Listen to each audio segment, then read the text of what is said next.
Έχει σημασία το περιβάλλον. Γι' αυτό δεν κρίνουμε κανέναν άνθρωπο. Γιατί δεν ξέρεις τα εκατομμύρια των λεπτομεριών που απαιτούνται για να κρίνεις έναν άνθρωπο.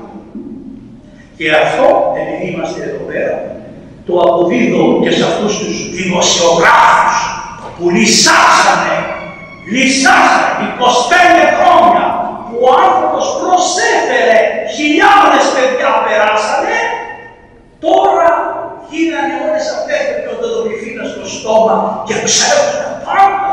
Και το φοβερότερο, ουδές νομικός πολιτισμός. Είναι δυνατόν να πάω να καταθέσω και η κατάθεσή μου να βγαίνει από την καβάκη, να βγαίνει όλα γύρω-γύρω, χωρίς να έχει έρθει στον άνθρωπο που φταίει. Τι είναι αυτό? Αυτό είναι δημοκρατική σκέψη και αν ήταν αυτό στην Αμερική, σήμερα όλα αυτά θα είχαν κλείσει, που είναι μια χώρα δημοκρατική. Στη Γαλλία δεν ήταν αυτά. Και όλα τα πράγματα. Σπηλώνει στους ανθρώπους, χωρίς ο άνθρωπος να ξέρει να αμυνθεί τίποτα. Και χαίρεσαι να το βάζεις εκεί, να το σκοτώνεις. Όπως κάνανε και σε αυτήν εδώ. Αλλά υπάρχει ένα κείμενο στην Εκκλησία που λέει «Οι φαίνοντες ευσεβώς ζήν διωθήσονται. Όποιος θέλει να πάει με τον Χριστό θα τον διώξουνε». Το Ευαγγέλιο ανθρώπου κοινός εφόρησε η χώρα. Εγώ τη χώρα την έχω στην καρδιά μου και είναι έφορος. Δεν αλλάζω από τη χώρα της καρδιάς μου που είναι έφορος. Θα την αλλάξω εγώ με τα χρυσά θεοτάσεις σε συναουδώσεις. Διατούντο εμείς οι χριστιανοί καταφρονούμενος φρόνιμοι, τας παρούσας και οδυνηρά, κατά παρούσας απολαύσεις και προσωρινάς και προσχέδους τυπωμένοντες ό,τι λυπηρό, ό,τι οδυνηρό, για να έχουμε τη ζωή την αθάνατο. Γιατί ό,τι μου κάνεις πόσο θα κρατήσει. Πόσο θα κρατήσει. Θα κρατήσει εδώ μια εβδομάδα. Θα σε βρίζει μια εβδομάδα. Κάθε μέρα στέφανε. Και εφόσον είναι κι άλλο, κάθε μέρα στέφανε. Ο νεκτάριος, ο μέγας άρχιος που τον φρόκανε, που τον στείλανε, που τον σπρώκανε και που η Εκκλησία η ίδια τον τιμώρησε και δεν του έδινε να φάει και τον είχε βάλει σε αργία η Ορθόδοξη Εκκλησία, τον Άγιο Νεκτάριο, όταν πέθανε και έκανε καθάπακα, πήγαν όλοι οι δεσποτάδες και κάνανε νεκρά. Συγχωρέστε με Άγιο του Θεού και του γράψανε και ένα πασαπόρτι, ένα χαρτί και το φρεγραμμένο, να τα πάτε εκεί που κάποιος θα το πάμε και να τα δείτε και αρχιερείς της Αλεξανδρίας ζητάμε συγγνώμη, να σε κάψω, να σε αρίσω μέσα.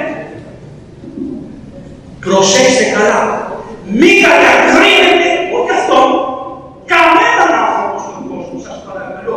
Αν το καταφέρετε αυτό και βγείτε από αυτό το πράγμα που κάνει αυτό το διαβολόφιλο, με όλους αυτούς τους χριστιανοί, εσείς πρέπει να έχουμε ένα άλλο ήθος. Όχι, εμείς σιωπούμε.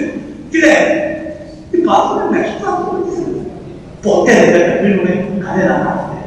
Δεν μου λες ο Χριστός που τον σταυρώσανε μετά την προσκευή, τι του είπα. Το πρώτο που του είπανε του Χριστού που δεν ξέρετε είναι ότι ο Χριστός είναι, να μην πω τη λέξη, αρχίζει από πά και τελειώνει σε ως. Τι σημαίνει? Ότι δεν είναι παιδί από το Πνεύμα το Άγιο, αλλά είναι, να μην πω τη λέξη μες στην Εκκλησία.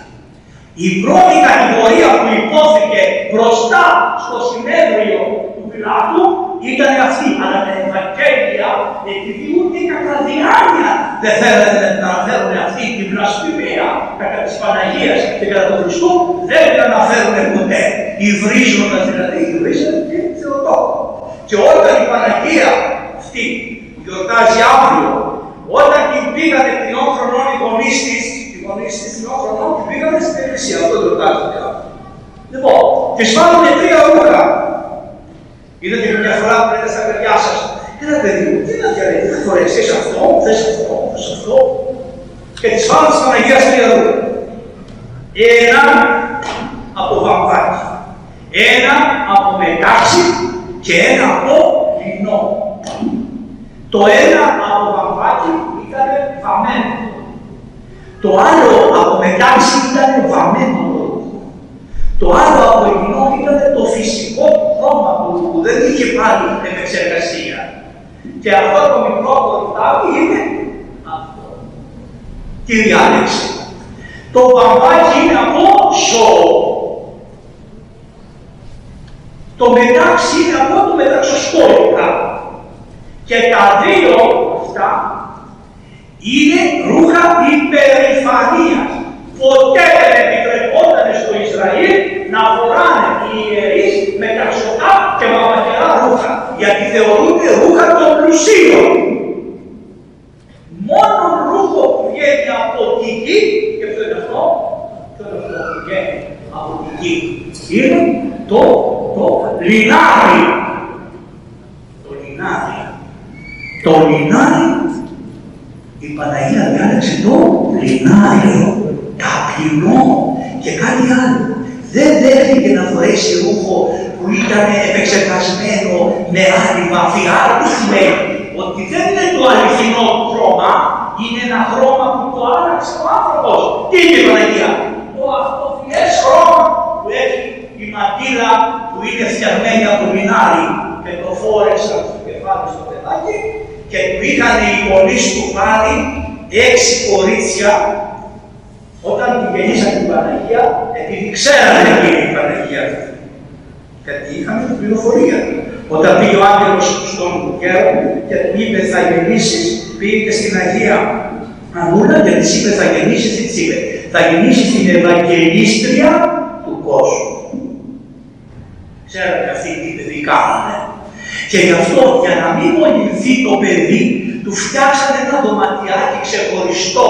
Μόλις έγινε 1 χρονού και περπατούσε και το βγάλανε από το δωμάτιο των γονέων, όχι σαν τώρα γιατί ήταν τραχαλάδες που είναι 7 χρονών και 8 και 9 και 10 και 11 και 12 και βυζεύουν το δάχτυλο και κοιμούνται με τους γονείς ακόμα.